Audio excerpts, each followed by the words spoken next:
வணக்கம். கோழிப்பீ சித்தர் என்று அனைவராலும் அழைக்கப்படும் சத்யானந்த சுவாமிகள் 1904 இங்கு சமாதி அடைந்துள்ளார். சிறுவர்களை மகிழ்விக்க அப்போது அந்த பகுதியில் அதிகமாக இந்த கோழிகள் போட்ட எச்சத்தை சிறுவர்களிடம் எடுத்து காண்பிப்பாராம். சிறுவர்கள் அதை பார்த்து அருவருப்போடு கண்ணை திறக்கும்போது அது பிரசாதமாக மாறி இருக்குமா. இதாலே இவருக்கு கோழிப்பீ சித்தர் என்று பேர் வந்திருக்கு. இந்த ஆலயம் பார்த்திங்கன்னா தற்போது இருக்கும்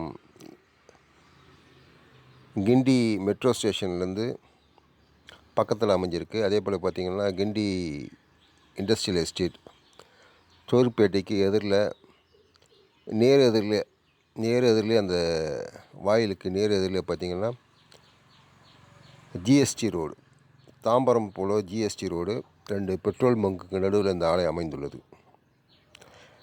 இந்த ஆலயம் அமைந்திருக்க இடத்துல பார்த்திங்கன்னா மிகப்பெரிய ஒரு ஷீரடி சாய்பாபா கோயில் அமைந்துள்ளது. 1949 கட்டப்பட்ட இந்த ஷீரடி சாய்பாபா கோயிலை புட்டபர்த்தி சத்யசாய் பாபாவே ட்ரஸ்டியாக இருந்து இங்கே பல நாள் தங்கி இந்த அழகான சிறப்பான கோயிலை கட்டியிருக்காரு. இந்த கோயில் பக்கத்திலேன்றதை கூட நம்ம சத்யானந்த சாமிகள் ஜீவசமாதி பக்கத்தில் இந்த கோயில் அமைஞ்சிருக்கு. இந்த கோயிலும் சத்யானந்த சாமிகள் சித்தர் கோயிலும் பக்கத்தில் அருகருகே இந்த கோயிலுக்குள்ளே புகுந்து அந்த கோயிலுக்குள்ளே புகுந்து இந்த கோயிலுக்கும் போகிற மாதிரி அமைந்துள்ளது. இதோட காரணம் என்னென்னா, சத்யானந்த சித்தரோட சொந்த ஊர் யாருக்கும் தெரியலனாலும் நெல்லை மாவட்டம் களக்காடு பகுதியிலேருந்து வந்ததாக சொல்கிறாங்க. இவர் ஆன்மீகத்தில் நாட்டம் கொண்டு திருவண்ணாமலைக்கு சென்று கிட்டத்தட்ட ஒரு 4 வருஷம் தவம் புரிஞ்சு அங்கேருந்து இமயமலைக்கு சென்று தவம் புரிந்து சித்தி அடைஞ்சி திரும்பி தமிழகத்தை நோக்கி வரும்போது மகாராஷ்டிரா மாநிலம் அக்கல்கோட்டில் அப்போது இருந்த அக்கல்கோட் சாமிகள் என்று அழைக்கப்பட்ட சமத்து மகாராஜ் அவர்களை கண்டு ஆன்மீக விஷயங்களை விவாதித்து கொண்டிருந்ததாகவும், அப்போது ஷீரடியிலிருந்து சாய்பாபா அவர்கள் அக்கல்கோட் மகாராஜை காண வந்ததாகவும், அப்போது நமது சத்யானந்த சாமிகளும் ஷீரடி சாய்பாபாவும் ஆன்மீக விஷயங்களை பற்றி பேசி கொண்டிருந்த போது ஷீரடி சாய்பாபாவை மிகவும் பிடித்துவிட்ட நமது சத்யானந்த சாமிகளுக்கு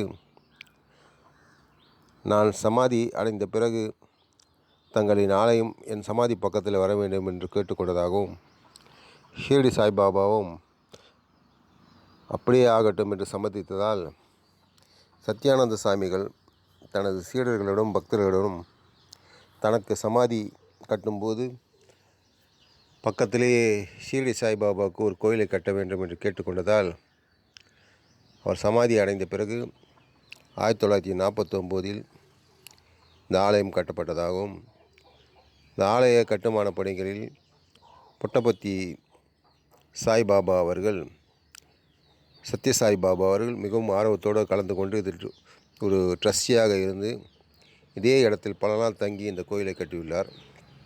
சத்யானந்த சாமிகள் அவர்கள்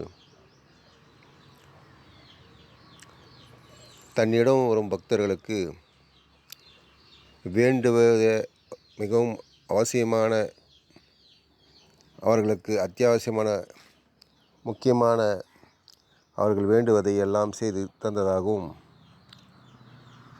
இப்படி தான் ஒரு மிகப்பெரிய பணக்கார ஒருத்தர், அவருக்கு ஒரு பையன் கடுமையான வயிற்று வலியால் அவதிப்பட்டிருந்தார். வயிற்றில் மிகப்பெரிய ஒரு கட்டி இருந்ததுனால அந்த கட்டியை கரைக்கிறதுக்கு எவ்வளோ டாக்டருங்களை சென்று முறையிட்டும் கரைக்க முடியாமல் மரண தருவாயில் சத்யானந்த சாமிகளை பற்றி கேள்விப்பட்டு என் மகனோடு அங்கே சாமிகளே, என் பையனை நீங்கள் தான் காப்பாற்றணும்னு சாமிகளை பணிஞ்சதாகவும், சத்யானந்த சாமிகள் அருள் கூர்ந்து அந்த சிறுவனையும் அந்த பணக்காரையும் பார்த்துவிட்டு அங்கும் இங்கும் பார்த்து அருகே இருந்த கோழிப்பியை எடுத்து அதை அந்த நோயுற்ற சிறுவனின் வயிற்றில் தடவி, இனிமேல் உனக்கு நோய் இருக்காது, நோயெல்லாம் கரைஞ்சி போச்சு, போ அப்படின்னு சொன்னதாகவும், அன்றைக்கி ராத்திரி அந்த பையன் படுத்து மறுநாள் காலையில் எழுந்திருக்கும்போது அதை கட்டி காணாமல் போய் பழையபடி சகஜமாக எந்திரிச்சு நடமாடுறதை பார்த்து அவங்க அப்பா ரொம்ப சந்தோஷப்பட்டு மறுநாள் சத்யானந்த சாமிகள் எங்கே இருக்காருன்னு தேடி கண்டுபிடிச்சி வந்து அவரோட காலடியில் ஒரு தங்க காசை வச்சதாகவும், சாமிகள் கண் திறந்து பார்த்து, சீச்சி இந்த மலத்தை எடுத்துன்னு போ, இந்த மலம் எனக்கு பிடிக்காது, போங்க எடுத்துன்னு போனாராம்.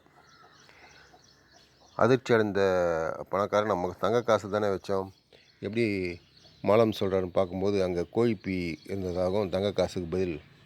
அதிர்ச்சி அடைஞ்ச அந்த பணக்காரர் அந்த கோழிப்பியை தன் கையால் எடுக்கும்போது அது மீண்டும் வந்து தங்க காசாக மாறினதாகவும், சுற்றி இருந்த ஜனங்க பார்த்து ரொம்ப ஆச்சரியப்பட்டதாகவும், கோழிப்பி சித்தன்னு பேர் வரத்துக்கு இதுவும் ஒரு காரணம் என்று சொல்கிறாங்க. நமது சத்யானந்த சாமிகள் வாழ்ந்த காலத்தில் ஆங்கில ஆட்சி அப்போது நடந்துருந்துச்சு. நிறைய இங்கிலீஷ்காரங்க சாமிகளுக்கு சிஷ்யராகவும் பக்தர்களாகவும் இருந்திருக்காங்க. சாமிகள் மறைவுக்கு பிறகு கூட, ஆட்சி மாறின பிறகு கூட, சுதந்திரம் அடைஞ்ச பிறகு கூட இங்கிலாந்து சென்று கூட திருப்பி வந்து சாமிகளோட சமாதியை வந்து தரிசித்து போனதாகவும் சொல்கிறாங்க. இன்னமும் கூட வரதா ஒரு சில பேர் சொல்கிறாங்க. சத்யானந்த சாமிகளின் ஜீவ சமாதியை பராமரிக்கிற நிர்வாகம் மிகவும் தூய்மையாக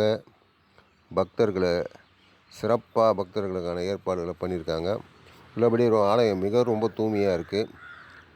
தூய்மையே வந்து பார்த்திங்கன்னா ஒரு பக்தி பரவசத்தை தருது. உள்ளபடி சத்யானந்த சாமிகள் ஜீவசமாதி முன்னாடி உட்காந்து தியானிக்கும்போது ஒரு தெய்வீக அதிர்வு உணரப்படுகிறது. அதை நானும் உணர்ந்தேன். மக்களுடைய குறைகளெல்லாம் தீர்க்க சென்னையிலேயே மிகவும் பரபரப்பாக இயங்குகிற, ஒரு பக்கம் ரோடு டிராஃபிக், இன்னொரு பக்கம் வாகனத்தில் இருக்க ஏரோப்ளைன் டிராஃபிக், இன்னொரு பக்கம் ட்ரெயின், இந்த 3 சத்தத்துலேயும் சத்யானந்த சாமிகளின் சமாதி உள்ளே வந்து இந்த சமாதி கோயிலில் அமர்ந்து தியானம் பண்ணும்போது உள்ளபடியே ஒரு மன அமைதி கிடைக்கிறது. மக்கள் எல்லாரும் இந்த வாய்ப்பை பயன்படுத்திக்கணும். சத்யானந்த சாமிகளின் அருள் எல்லாருக்கும் கிடைக்கட்டும்னு எல்லார் சார்பாக வேண்டிக்கிறேன். நன்றி.